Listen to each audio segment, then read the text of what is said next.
Good morning. Welcome to Breakfast with Sally Nugent and John Kay. Our headlines for you today. Well, hopefully your plans haven't been ruined by the weather. Matt can join us now. Inside the papers this morning, we've got a couple of different stories, haven't we? I know you've spotted one about one of our favourite subjects here on Breakfast, crisps. Snacks! Everybody's favourite snack idea to talk about, isn't it? On New Year's Eve. Food. Everyone's going to be dipping their crisps. The Star has a scientific survey that's been done by a professor, Mark Midofanich, at the University College in London, who has tested the strength of crisps for dipping.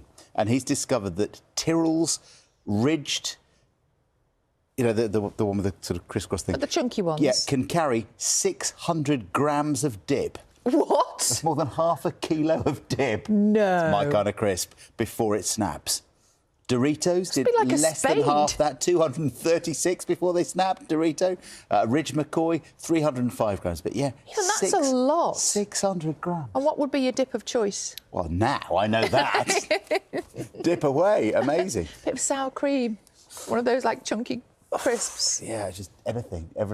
Just dip it all through the... bit of cranberry sauce left over. And crisps? Yes, yeah, absolutely. John. We were just talking, we remembered Peter Kay and dipping biscuits. Dunkin'. Yeah, my biscuit's fallen in my brew. And which is the strongest biscuit? I can promise you, as Peter Kay says, the strongest biscuit is a hobnob. Stay in and dip tonight instead of going out in the wet. The hobnob is the Steven Seagal of biscuits. You know it's true. Love it. Right, it's 21 minutes past 6, and this time last year, Sophie Ellis-Bextor's song Murder in the Dance Floor went viral, more than 20 years after its original release, when, of course, it featured in the film Saltburn. Well, tonight she is following in the footsteps of Rick Astley and Robbie Williams and hosting BBC One's New Year's Eve concert. Our entertainment correspondent Colin Patterson caught up with her during rehearsals. The countdown of Big Ben, the hands of the clock going round and round. That's going to be fabulous. She's having a great time already. Yeah. And we need a horse, clearly. Yeah, have you not got one? No, not yet. No, getting one. Entertainment correspondent Colin Patterson there. And you can see Sophie Ellis-Bextor. She's ready for her New Year's Eve disco. It's on BBC One tonight from 11:30, so half an hour before midnight. And in Scotland, you can watch a Hogmanay coverage featuring special guests Marty Pellow and the folk band Skipnish. I've said that wrong, haven't I? Skipinish. I don't know. Yes, Skipinish. Yes. Marty Pellow was right, though, definitely. There's a lot of people, I think, going to be changing their plans and staying at home tonight, aren't they? Watching the telly. Watching the telly because it's so stormy out there. Stay in, stay dry, stay safe, stay warm. We've got more news for you in just a moment. But now let's get the news, the travel and the weather, where you are. Launched a rocket to carry out its first space docking mission, which is seen to be a crucial step in the country's plans to send a person to the moon by 2040. On Earth, it could be a rather more challenging new year for lots of people because the weather's not looking great in some places. Yeah, in lots of places. Caroline Bilton there talking to Lee and Lisa Castleton. Well done to him. Good job he opened that envelope, isn't it? I know, he nearly didn't. Was worried about it. Well, also being recognised on today's honours list. Has a certain ring to it, doesn't it? Sounds fabulous. Do you think we'll get there? No, not ever. You might, I won't. I certainly won't. Let's get the news, the travel and weather from our breakfast teams around the UK. We'll see you again in just a minute. Good morning. Welcome to New Year's Eve breakfast with Sally Nugent and John Kay. We have been hearing this morning about those who've been named in the New Year's honours list. So let's take a look now at what these awards actually mean. Yeah, because there's loads of different kinds of medals and honours being published today.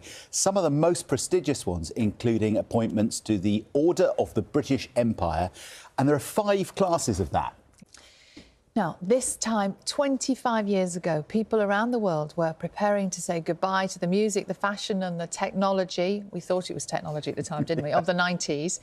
And welcome the turn of the new millennium. Some of the fashion's back, isn't it? Yeah, it's very cool, actually, 90s fashion. There was a sense of real excitement. Never went away, John. That's true for some of us. A sense of real excitement and optimism about what the noughties, the new millennium, would bring. But there was also anxiety about what would happen as the clock struck 12. Remember the millennium bug? I do.